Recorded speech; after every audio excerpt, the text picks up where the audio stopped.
तो पीछे वाला सारा को कंप्लीट करते हुए करने का मतलब एक्सरसाइज 3D का आधा पार्ट जो कि क्वेश्चन नंबर 12 तक था उसको कंप्लीट कर लेने के बाद अब हमारे पास जो है वो 12 के बाद यानी कि 13 से हमारा सवाल बनेगा और यहाँ से हमारा वीडियो रहेगा। और हालांकि हमको आज देखने को मिल रहा है कि हम लोग 3D को पूर्णतः कंप्लीट कर देंगे। तो ठीक है, ज़्यादा वो समय नहीं लेते हुए चलिए स्टार्ट करते हैं। Find the smallest number by which 252 must be multiply to get a perfect square. ऐसा सवाल हम लोग बना भी चुके हैं कि हम लोग जानते हैं कि ऐसा कोई नंबर आप खोज कर लाइए बाबू जो सबसे छोटा हो, मतलब उससे छोटा कुछ हो ही नहीं सकता है, जिसको 252 यहाँ वाला 252 को मल्टीप्लाई करेंगे इतना छोटा नंबर से सबसे स्मॉलेस्ट नंबर संभवतः यूज करें, संभवतः सबसे छोटा नंबर ताकि ये एक परफेक्ट स्क्वायर बन जाए। ये क्या बन जाए? एक परफेक्ट स्क्वायर बन जाए। ऐसा चीज से मल्टीप्लाई करेंगे, multiply to get a perfect square बन जाए। Also find the square root of the perfect square so obtained. और जो हमको मिलेगा परफेक्ट स्क्वायर, इस परफेक्ट स्क्वायर का रूट भी हम लोग निकाल लेंगे दूसरे स्टेटमेंट के कहने के अनुसार। तो यहाँ पे चलते हैं एक्सरसाइज 3D का। हमको 3D सवाल या 3D एक्सरसाइज का मेरे पास क्या था, ये 13 नंबर का सवाल था कि आपके पास 252 एक ऐसा नंबर है जो कि हालांकि परफेक्ट स्क्वायर नहीं है, इसको एक ऐसे संभवतः छोटे नंबर से मल्टीप्लाई कीजिए, स्मॉलेस्ट नंबर होना चाहिए जो हमारा रिजल्टेंट में परफेक्ट स्क्वायर हमारा दे दे। तो ऐसा कुछ आपको करना है बाबू। तो करेंगे क्या कि सबसे पहले हम लोग जो एक नियम जानते थे कि कोई भी नंबर जिसका हमको स्क्वायर रूट निकालना हो या उसको एकदम बारीक एकदम छोटा तोड़ना, तो हम लोग प्राइम फैक्टराइजेशन मेथड करते थे, जिसमें उसके फैक्टर को हम लोग देखते थे 2 इंटू 2 या 3 इंटू 3, 5 इंटू 5, 11 इंटू 11, कुछ भी जो कि जोड़ी में रहता था, पेयर में रहता था, उसमें से एक को निकाल लेते थे। और निकाल लेने के बाद जैसे हम यहाँ पे लिख के बताते हैं आपको अगर मेरी भाषा ना समझ, मतलब कि भाषा के फ्लो को नहीं समझ आता, तो आपको समझाते हैं कि कोई भी नंबर, गिवन नंबर, उसका हम लोग फैक्टराइजेशन करते थे, फैक्टर में तोड़ते थे उसको। फिर जा करके जब फैक्टर में तोड़ते तो पेयर वाला दिखता था, पेयर से एक निकालते थे, एक निकालना और फिर सारों का मल्टीप्लाई कर देना। मल्टीप्लाई कर देने के बाद क्या होता था कि हमको अब परफेक्ट स्क्वायर रूट मिल गया, स्क्वायर रूट मिल जाता था। तो इस तरह से निकालते थे। और जो पेयर ना होता हो या तो उसको हटाइए या उसी के तरह कोई ला दीजिए, तो वो क्या होगा, परफेक्ट स्क्वायर बन जाएगा।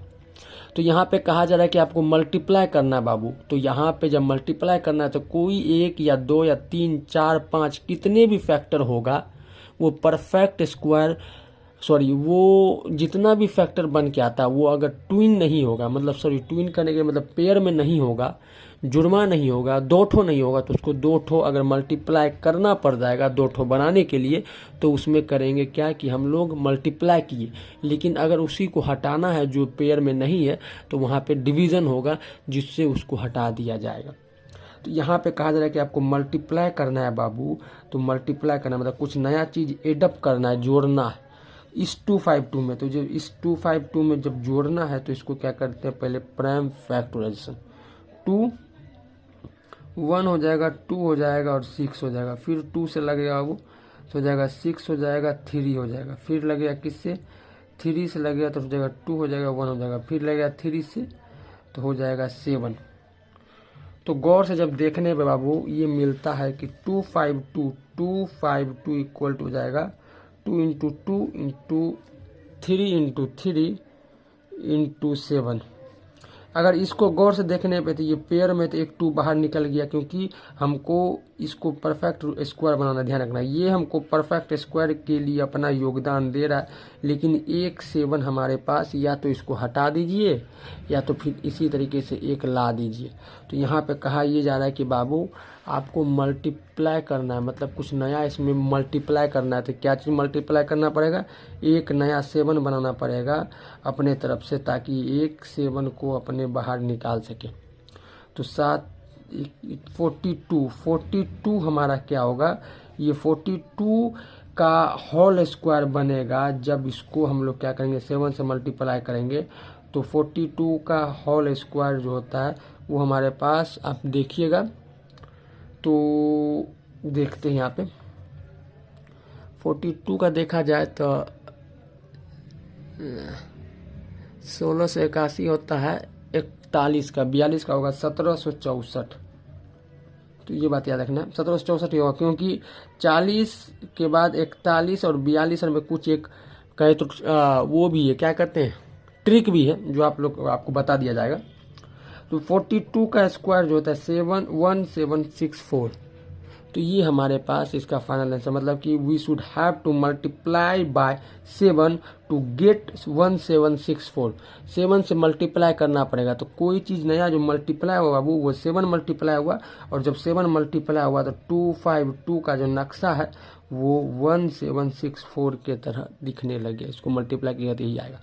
तो पहला आंसर जो बनेगा, we should have to multiplied by 7 to 252. तो 7 should be multiplied, 7 should be multiplied to get a perfect square,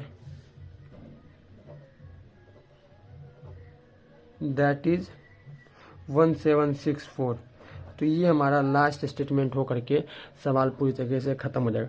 13 का इस तरह से ख़त्म हो जाता है बाबू, बड़ा सिंपल वे में अच्छे से आपको समझाए कि इसको परफेक्ट बनाने के लिए एक 7 एडअप करना पड़ जाएगा, जो कि हम लोग मल्टीप्लाई के रूप में कर दिए। 42 आ गया, जिसका होल स्क्वायर हो जाएगा 1764, जो कि 252 को भी मल्टीप्लाई करने पर हमको यही मिलेगा 1764। तो यहाँ से अब चलते हैं हम लोग 14 में। 14 में फिर उसी तरीके से find the smallest number by which 2925 should be divided. अच्छा, अब कर डिवाइडेड का मतलब ये होता है कि इसको डिवाइड करना, मतलब जो चीज़ सिंगल बच जा रहा था, जैसे पिछली केस में 7 था, तो डिवाइड का मतलब होता है कुछ 7 को हटा दीजिए।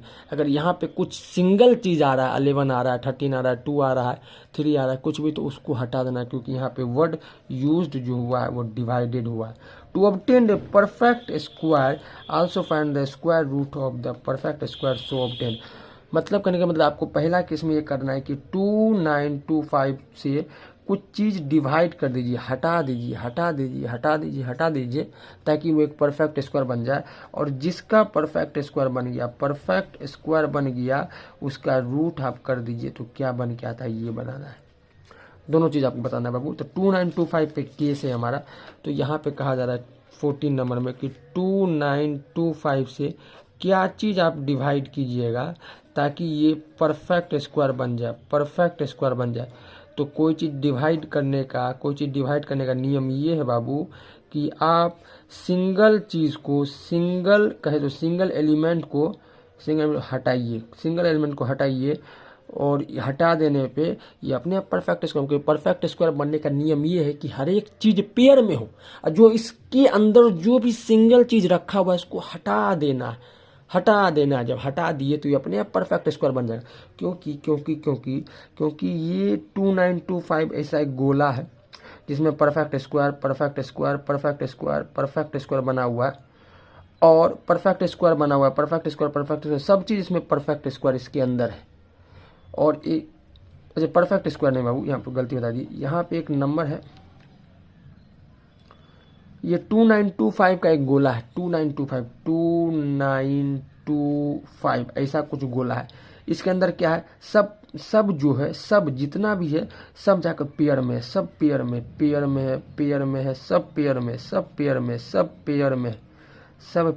बाबू, सब पेयर में। लेकिन एक चीज सिंगल में, तो इस सिंगल को बाहर फेंक दीजिए। जब सिंगल को बाहर फेंक दिए तो सब पेयर में, जब सारा का सारा पेयर में है तो सारा का सारा वो मेरा भी नहीं, सारा का सारा वो pair equal to perfect square. जब वो पेयर हो जाएगा सब का सब, तो वो परफेक्ट स्क्वायर ही बन जाता है। तो इस तरह से भी समझना है, इस तरह से भी अपने आप को समझाना है और समझना है। तो 2925 में देखते हैं कितना पेयर है, और जितना पेयर उसको रखेंगे आप, बाकी बाद अनपेयर को फेंकिए बाहर। तो 2925, तो इस तरह से बाबू देखेंगे तो 5 से लगाएंगे तो हो जाएगा 5 8, ये हो जाएगा 5, 5 से लगेगा तो हो जाएगा ये 117। तो फिर से आप देखेंगे तो 13, या फिर देखते हैं ना 3 से सबसे छोटा एलिमेंट से लगाना है, 3 से लगाएंगे तो 3 3 जा 9, ठीक, 3 से हो गया 13। देखिए अब गौर से देखेंगे बाबू, तो इसका मतलब ये होता है कि 5 × 5 × 3 × 3 इंटू हमारा 13। ये पेयर, ये वाला पेयर, ये वाला ये पेयर, ये वाला एक पेयर है, सिंगल बच गया। जब ये सिंगल है बाबू तो इसको बाहर फेंक दीजिए, तो बचेगा क्या 5 × 3 15 बचता है। तो कहने का ये मतलब बाबू कि इसको 2925 को अगर 13 से मल्टीप्लाई करेंगे तो 15 का स्क्वायर बने जाएगा। तो जो कि 15 का स्क्वायर हमारे पास जानते हैं कि 225 होता है। इसको इससे तो यहाँ पे लिखेंगे, इसको इससे डिवाइड करने पे 15 का स्क्वायर बन जाएगा, क्योंकि यहाँ पे 15 लिखा हुआ आया है, जो कि 225 हो जाएगा। आप डिवाइड भी कर लीजिएगा। लेकिन एक बात और बताना आपको ये कि बाबू कि we should have to divide it, we should have to divided 2925 by 13 to get a perfect square, that is बाबू ही 15 का स्क्वायर मतलब 225, that is also 15 का स्क्वायर। तो इस तरह से हम ये भी कंप्लीट कर देते हैं अपने सवालों को, और हमारे पास अब बचता है 15 नंबर का सवाल। तो 15 नंबर का सवाल देखते हैं कि ठीक 1225 1225 plants are to be obtained in a garden. अच्छा ठीक, एक गार्डन में इसमें कुल मिलाकर के कितना प्लांट है 1225। गौर से देखने पे 1225 किसी का स्क्वायर भी होता है, तो ये भी बात आपको याद रखना है। In such a way that each row find the number of row and the number of plant in each row. 1225 plants are to be obtain in a garden in such a way that each row. वो सवाल लिखा हुआ था गलत, लेकिन फिर से हम क्या करते हैं, सवाल को लिख लेते हैं। तो 1225 plants are to be planted in a garden in such a way that each row contain as many plant as the number of rows. यहाँ तक समझना है। तो कहा ये जरा बाबू कि एक गार्डन है जिसके अंदर 1225 क्या है प्लांट्स है,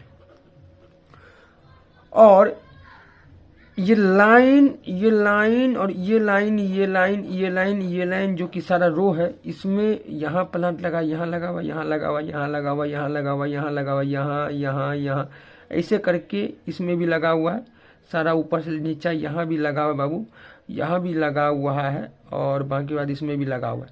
जितना इसमें पौधा है, मतलब कि नंबर ऑफ प्लांट्स जितना है in a single row is equal to the number of row that is in garden। मतलब इसमें जैसे मान लीजिए फिर से एक नया गार्डन बनाते हैं जिसमें 1 2 3 4 5 1 रो 2 रो 3 रो 5 और 6 इतना रो है। 1 2 3 4 5, अरे यार 1 2 3 4 5 रो है, और 5 रो इसको भी चलिए ठीक 5 रो है। तो 5 रो है, तो इसमें क्या बाबू, इसमें 1 प्लांट है, 2 प्लांट है, 3 प्लांट है, 4 प्लांट है, 5 1 2 3 4 5 1 2 3 4 5 1 2 3 4 5 1 2 3 4 5 5 रो, और हर एक में 5-5 पौधा, 5 रो 5-5 पौधा, 5 रो 5-5 पौधा। जब 5 रो है और सब में 5-5 पौधा है तो कुल मिला के 25 पौधा है। 1 2 3 4 5 6 7 8 9 10 11 12 13 14 15 16 18 17 18 19 20 1 2 3 4 5 25 हो गया। जितना गार्डन में रो उतना ही प्लांट इन ए सिंगल रो। तो कहने का मतलब गिवन यहाँ लिखेंगे बाबू, पहले यहाँ पे लिखते given that number of plants in a single row is equal to number of row in a garden। तो क्या है, जितना प्लांट है गार्डन में, जितना प्लांट इस रो में है, जितना प्लांट इस रो में है, जितना प्लांट इस रो में है, जितना प्लांट इस रो में है, तो मान लेते इसमें 4 ठो है, 1 2 3 4, तो 4 ठो है,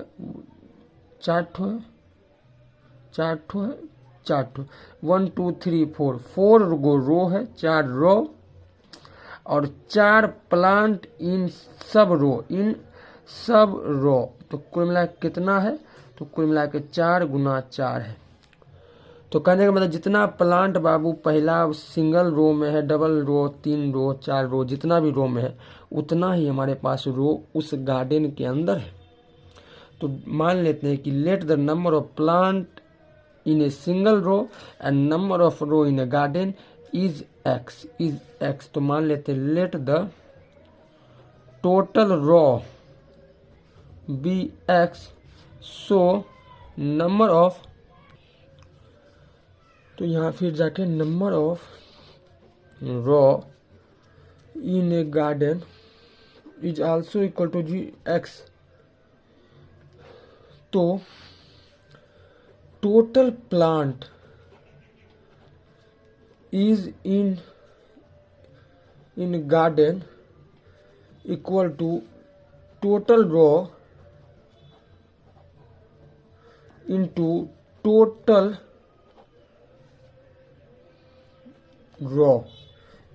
total plant in a single row, that is equal to Babu x into x, जो कि x स्क्वायर। और हमारे पास एक चीज और दिया कि 1225 प्लांट है और x स्क्वायर हम प्लांट भी निकाल लिए, जो कि टोटल प्लांट, ये टोटल प्लांट जो हमारे द्वारा निकाला गया, और फिर टोटल प्लांट जो कि हमारा सवाल के द्वारा बताया गया 1225। तो ये और ये तो असल में बराबर है, क्योंकि दोनों क्या है, टोटल प्लांट है हमारा। जब दोनों टोटल प्लांट है तो x का वैल्यू क्या आएगा, √1225, जो कि अगर हम गौर करेंगे बाबू तो फिर से प्राइम फैक्टराइजेशन 1225 5 से लगेगा तो हो जाएगा यहाँ पे क्या चीज 2, तो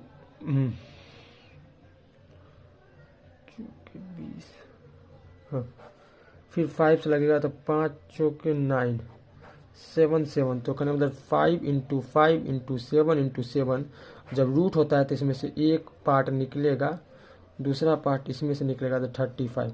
तो कुल मिला के सिंगल रो कितना है, सिंगल रो में प्लांट कितना है बाबू 35, और रो कितना है टोटल, वो भी 35, तो इसलिए मल्टीप्लाई होकर के 1225 था हमारा answer.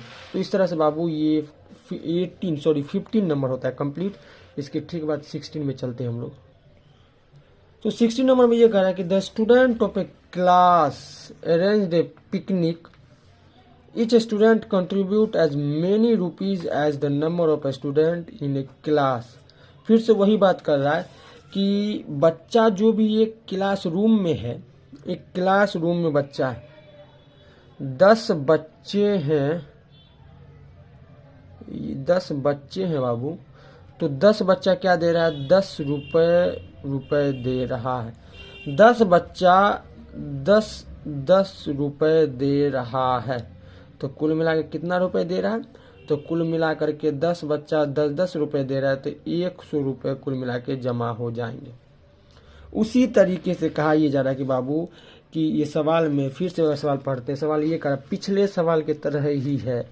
The student of a class arrange A picnic, each student contribute as many rupees as the number of students in a class.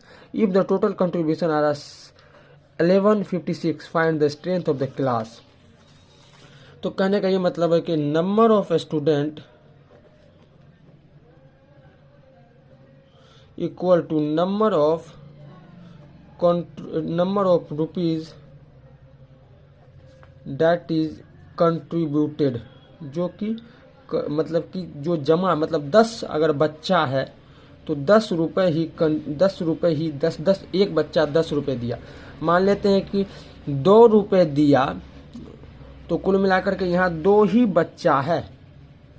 जब 2 रुपये दिया तो 2 ही बच्चा है, तो इस बच्चा से 2 रुपये, इस बच्चा से 2 रुपये, तो कुल मिलाकर के ये 2 और ये 2 इंटू 4 रुपये। 3 बच्चा है बाबू अगर टोटल, तो यहाँ पर कुल मिला के एक बच्चा 3 रुपये देता है, एक बच्चा 3 रुपये देता है, एक बच्चा फिर 3 रुपये देता है, एक बच्चा फिर 3 रुपये देता है। तो कहने का मतलब इधर से 3, इधर से 3 इंटू इधर से 3 प्लस 3 प्लस 3, तो कुल मिला करके 3 इंटू 3 इक्वल टू 9। तो इसलिए कि नंबर ऑफ स्टूडेंट जो है वो अगर x है तो नंबर ऑफ बच्चा जो पैसा दे रहा है वो भी x दे रहा है। जब दोनों x दे रहा है तो दोनों का कुल मिलाकर पैसा टोटल रुपीस कितना है बाबू, तो टोटल रुपीस हो गया x स्क्वायर, ये x और ये x स्क्वायर, जिससे से 2 मल्टीप्लाई होकर 4 रुपये, 3 मल्टीप्लाई होकर 9 रुपये, उसी तरह से टोटल रुपीस जो कि x स्क्वायर रुपये हो गया। सवाल में ये कहा यह जा रहा है कि टोटल रुपए जो सवाल में बन के आया वो 1156 है, तो टोटल रुपी ये है एक्स स्क्वायर और 1156 भी टोटल रुपी है। तो जब ये दोनों टोटल रुपी है दोनों को बराबर कर देते हैं तो एक्स स्क्वायर इक्वल टू 1156, तो इसलिए एक्स का जो हो जाएगा 1156। तो 1156 बाबू हो गया, तो 1156 जो हो गया तो यहाँ 1156 2 हो जाएगा 5 हो जाएगा, ये हो जाएगा 7, ये हो जाएगा 8, फिर 2 से लगेगा तो 2 8 9, फिर लगेगा 17 से 17 हो जाएगा, 17 से लगेगा, देख लीजिए आप। तो x का वैल्यू क्या आएगा, √2 इंटू 2 इंटू 17 इंटू 17, जो कि 2 इंटू 17 हमारा क्या हो जाएगा 34। अच्छा यहाँ प्लस माइनस का भी एक रोल होता है, होगा क्या कि बच्चा टोटल बच्चा है, तो टोटल बच्चा जो वो तो निगेटिव में होगा नहीं, तो यहाँ से प्लस माइनस का कोई रोल नहीं। तो यहाँ से बस इतना समझना, छोड़ी प्लस माइनस बाबू। यहाँ पे बात ये आपके सिलेबस के अनुसार अभी इस प्लस माइनस को नहीं देखना, लेकिन ठीक है।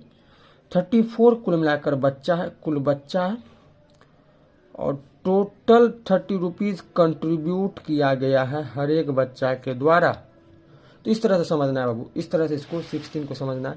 तो इस तरह से देखिए आपको ढेरों एग्जाम्पल दे करके समझा दिए हैं। तो यहाँ पे अगर आपको फिर भी लिखना हो कुछ थोड़ा सा लाइनिंग, तो ये आपको लिखा देते हैं यहाँ पर, बड़ा आसान है कि टोटल स्टूडेंट क्या है हमारे पास x है, और टोटल रुपीज़ कंट्रीब्यूट जो वो भी x है। Let the total student and total rupees भी x। अकॉर्डिंग टू सवाल हमारा टोटल रुपीज़ कितना पाया, total rupees is x into x that is x square, और ये एक्स स्क्वायर इक्वल टू हो जाएगा 11 कितना था 1156, जो कि x की वैल्यू हो गई 34। तो इस तरह से आप ये भी कर सकते हैं, बड़ा आसान है, समझा तो दिए ही आपको। तो 16 का 17 चलते हैं। हाँ, तो 17 में है कि find the least square number which is exactly divisible by each of the number 6, 9, 15 और 20। ये सबसे जो है वो डिवाइड हो जाए ऐसा कोई स्क्वायर वाला आपको नंबर लाना। जैसे ही आपको स्क्वायर वाला नंबर लाना है तो बाबू याद रखना है कि हर चीज़ पेयर में होना चाहिए, हर चीज़ पेयर में होना चाहिए।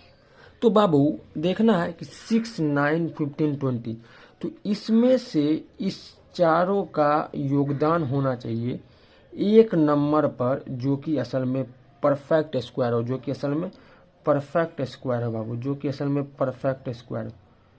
तो कहने का मतलब जब कोई भी कोई भी नंबर हो, कोई भी नंबर हो, कोई भी, आप परफेक्ट स्क्वायर का बात दिमाग से निकालते हैं। अब एक और बात समझते हैं कि हमारे पास ये 18 जो है बाबू, ये 18 जो है इसको इस 2 भी डिवाइड कर देगा, ये 3 भी डिवाइड कर देगा। और अदरवाइज एक बात और समझना, देखिए आपको समझाते चलते, आप समझाने का बस तरीका बताते हैं। और कुछ भी 6, 9, 15, 20 ये ऐसा चारों नंबर, इस चारों नंबर का एक ऐसा मिश्रण खोजना है, एक ऐसा मिक्सचर हमको खोजना है जिसमें जिसमें उस नंबर, जो भी इस चारों से बना हुआ नंबर को खोजा जाएगा वो इन चारों से पहले डिवाइड हो जाए। तो जब इन चारों से डिवाइड होगा, इन 6, 9, 15, 20 से जब कोई चीज़ डिवाइड होगा तो एक ऐसा बड़ा नंबर खोजना है जो इस 6, 9, 15 और 20 से 6, 9, 15, 20 से डिवाइड हो जाए। क्योंकि अगर वो डिवाइड हो जाएगा तब तो एक नियम, ये डिविजिबल वाला नियम खाली हो जाएगा। 2 ठो नियम है यहाँ पे कि डिवाइड हो, और दूसरा ये है कि परफेक्ट स्क्वायर हो। तो परफेक्ट स्क्वायर तो दूसरे नंबर में है, जो भी परफेक्ट स्क्वायर, लेकिन पहला नियम में डिवाइड होना जरूरी है। तो 6, 9, 15 और 20 किस नंबर को डिवाइड कर देगा, ये चारों किसको पूरी तरीके से काट देगा, तो ये कौन बताएगा? ये असल में इन चारों का एलसीएम ही बताएगा, इन चारों का एलसीएम ही बताएगा कि ये किसको डिवाइड करता है। एलसीएम ऑफ 6, 9, 15 और 20 ही बताएगा जो भी, कि सबसे बड़ा कौन ऐसा नंबर आएगा जो जिसको ये भी डिवाइड कर दे, ये भी काट दे, ये भी काट दे, ये भी काट दे। तो एलसीएम लेते हैं बाबू 6, 9, 15, 20 का, क्योंकि हम जानते हैं, देखिए बाबू यह नियम ये है कि इन चारों का एलसीएम लेंगे तो कोई एक ऐसा नंबर आ जाएगा, व्यापक नंबर आ जाएगा जिसको ये भी डिवाइड कर दे, ये भी डिवाइड कर दे, ये भी डिवाइड कर दे, ये भी डिवाइड कर दे, और तब उस पर हम परफेक्ट स्क्वायर वाला रूल अप्लाई करेंगे। लेकिन पहले इसमें करते हैं, तो इसमें हो जाएगा 3 से 2 से पहले 3 से ही कर दे, या 2 से 2 से आप कर देते हो। 1 हो गया, 3 हो गया, 5 हो गया, ये 10 हो गया। तो कुल मिला के जो मल्टीप्लाई करेंगे 3 इंटू 2 इंटू 3 इंटू 5 इंटू, अच्छा एक बार और लगेगा, 5 से लग जाएगा, 1 और 2, 3 इंटू 2 इंटू 5 इंटू 3 इंटू 2, ऐसा कुछ नंबर आया। तो 3, 3, 9 और 9 ये हो जाएगा 90, 180 आ गया। मतलब 180 को अगर 6 भी डिवाइड करेगा तो आएगा क्या? 30। अगर 180 को 9 भी डिवाइड करेगा तो आ जाएगा 20। 180 को अगर 15 भी डिवाइड करेगा तो हो जाएगा 12 ही होगा। और 180 को अगर 20 भी डिवाइड करेगा तो हो जाएगा 90। तो कहने का मतलब जो पहला नियम था डिविजिबल वाला, तो वो तो क्राइटेरिया फुल हो गया। सेकेंड है परफेक्ट स्क्वायर होना चाहिए, परफेक्ट स्क्वायर होना चाहिए। तो परफेक्ट स्क्वायर होना चाहिए, तो कहने का मतलब 180 को परफेक्ट स्क्वायर होना चाहिए, परफेक्ट स्क्वायर। तो इसको परफेक्ट स्क्वायर होने के लिए क्या होना पड़ेगा? इसका पहले प्राइम फैक्टराइजेशन, 2 जाएगा, 90 जाएगा, 2 जाएगा, यही 2 जाएगा, तो फिर हो जाएगा 45, यही बाबू यही निकल के आएगा। लेकिन फिर भी मैं कर देते हैं, तो हो जाएगा 5, हो जाएगा जगह 3 जगह 5। तो कहने का मतलब 2 इंटू 2 इंटू ये वाला 5, ये वाला 5, ये वाला 3। तो जब ये परफेक्ट स्क्वायर के लिए क्या होना चाहिए? पेयर में होना चाहिए, 2 चीज़ होना चाहिए। तो ये पेयर में सेटिस्फाई, ये पेयर में सेटिस्फाई, लेकिन ये 3 नहीं है। इसमें एक और 3 को मल्टीप्लाई कर देते हैं, तो एक और 3 को मल्टीप्लाई कर देंगे बाबू, तो हो जाएगा क्या चीज़? 180 इंटू 3, जो कि हमारा असल में हो जाएगा एक और 3 जो कि हो जाए 540। अरे यार क्या हो गया, कहीं गलती तो निकल गई। 553, ये 2 को 3 कहाँ गलती की है? 5 यहाँ आएगा, देखिए बाबू 5 9 जान होगा, देखिए कहाँ गलती कर दी। 5 9 जा, ये 3 हो जाएगा। वही तो देख रहे परफेक्ट स्क्वायर बना ही नहीं। तो ये जाएगा 3 5 9 जा 3 3। तो यहाँ से इसको हटाते हैं बाबू, तो ये मतलब यही गलती हो गया। तो यहाँ से अब क्या बनेगा, ये 2 इंटू 2 होगा, ये हो जाएगा 3 इंटू 3 इंटू 5। तो ये 2 जो है परफेक्ट स्क्वायर के लिए ठीक है, वैलिड है, क्योंकि ये पेयर में, ये भी पेयर में, लेकिन एक 5 को और लाना है। तो एक 5 को और लाने के लिए 180 को 5 से मल्टीप्लाई करेंगे तो 900 आ जाएगा, जो कि 900 एक परफेक्ट स्क्वायर है, क्योंकि इसका परफेक्ट स्क्वायर रूट क्या आएगा, 30 आएगा। तो इस तरह से इस बार इसको समराइज ही कर देते हैं आपके लिए, ताकि आपको दिक्कत ना हो। 17 में ये है कि बाबू एक नंबर है, ये 4 नंबर है, इस चारों से एक ऐसा नंबर लाइए जो कि डिविजिबल हो, जो कि ये चारों जो है उसको डिवाइड कर दे, ये चारों उसको डिवाइड कर दे, तो ये सिर्फ और सिर्फ एलसीएम ही देगा। तो एलसीएम ही एक ऐसा बड़ा नंबर बनेगा जो इन चारों से डिवाइड हो जाएगा, पूरी तरीके से कट जाएगा। तो एलसीएम लाने पे हम लोग क्या लाए, 180 लाए। अब 180 लाए, पहला नियम था इसको क्या करने के लिए, डिवाइड करने के। दूसरा नियम था परफेक्ट स्क्वायर। परफेक्ट स्क्वायर के लिए हमारे पास क्या है, परफेक्ट स्क्वायर के लिए ये होना चाहिए कि ये नंबर परफेक्ट स्क्वायर होने के लिए इसका जो भी प्राइम फैक्टराइजेशन होगा, ये प्राइम फैक्टर जो भी होगा वो क्या होना चाहिए, पेयर में होना चाहिए, पेयर में होना चाहिए। तो पेयर में होने के लिए हमको इसका प्राइम फैक्टराइजेशन निकाले, जो कि 2 इंटू 2 था, जो कि 3 इंटू 3 था, और एक 5 की कमी था। तो ये 2 में से एक 2 पेयर से निकल गया बाहर, क्योंकि perfect perfect perfect perfect perfect perfect square होने के लिए हर एक चीज़ पेयर में होना चाहिए। तो ये भी पेयर में, लेकिन ये पेयर में नहीं, तो एक 5 से मल्टीप्लाई होगा असल को, इस नंबर को, तो 5 से मल्टीप्लाई हुआ तो ये पेयर में आ गया, ये पेयर में आ गया। तो 180 इंटू 5 हो गया 900। तो यही एक ऐसा नंबर है 900 जो इस छो को भी डिवाइड कर देगा, जो भी आएगा बाबू वो 150 आएगा। इस 900 को 9 भी डिवाइड कर देगा, 100 आएगा। तो इस 900 से 15 भी 15 60 हो जाएगा। ये 900 को 20 भी डिवाइड कर, जो कि 45 हो जाएगा। तो डिविजिबल भी हो गया, दूसरी बात परफेक्ट स्क्वायर भी हो गया। तो यही तो कह रहा था सवाल, जो कि ये मिल गया। तो इस तरह से हमको 17 होता है कंप्लीट। देखिए किस तरह से आपको 2 पेजों में बता दिए। अब लास्ट सवाल 18 है, उसको बनाते हैं। ये भी सेम उसी तरह के सवाल है जो 17 था।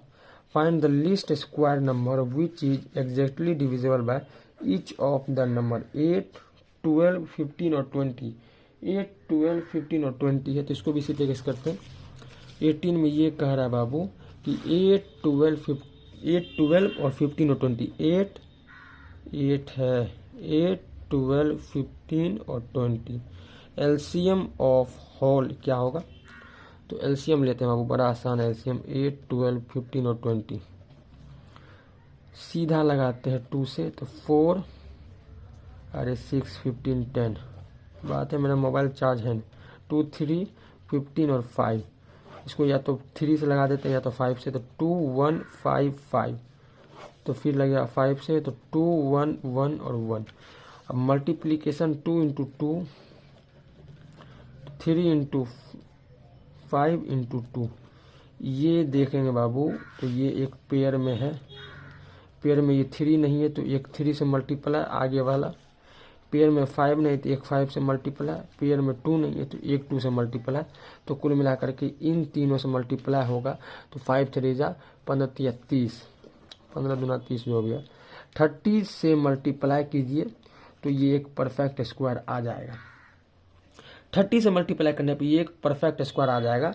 तो इस तरह से हम इसको भी बना लेंगे। उसके अलावा अब कुछ तो है नहीं। 30 से मल्टीप्लाई कर, अब आपको बता देते हैं कि इसका वैल्यू क्या निकलता है। तो इसका वैल्यू देखा जाए तो हो गया 2 2 जा 4 8 24 24 5 120। 120 आता है इसका एलसीएम। एलसीएम जो इसका 120 आता है, एलसीएम 120 आता है। तो एलसीएम जब 120 आता है तो एलसीएम को हम लोग 30 से मल्टीप्लाई करेंगे, क्योंकि ये 120 से ये भी कट, 120 को ये भी काट देगा, ये भी काट देगा, ये भी काट देगा, ये भी काट देगा। लेकिन ये असल में दूसरा नियम जो है परफेक्ट स्क्वायर नहीं है, इसीलिए इसको 30 से मल्टीप्लाई कैसे 30 करेंगे, क्योंकि सब इसका प्राइम फैक्टराइजेशन को पेयर में करने के लिए एक 3 को एडप्ट किए, एक 5 को एडप्ट किए, एक 2 को एडप्ट किए, जो कि 30 कुल मिला के एडप्ट कर रहे हैं, इसलिए 30 से मल्टीप्लाई होगा तो 3600 हो जाएगा। तो इसमें कुल मिला करके दो जवाब हुआ 3600 हमारा लिस्ट नंबर हुआ, जिसको ये भी काट दे, ये भी काट दे, ये भी काट दे, ये भी काट दे, और यही हमारा लास्ट आंसर हुआ। और बगल से ये भी डाल दीजिए कि 30 से हम लोग मल्टीप्लाई किए थे। तो यहाँ तक आपका 3D भी कंप्लीट होता है। 3E अगर है तो उसको भी बनाया जाएगा। तब तक के लिए बाय।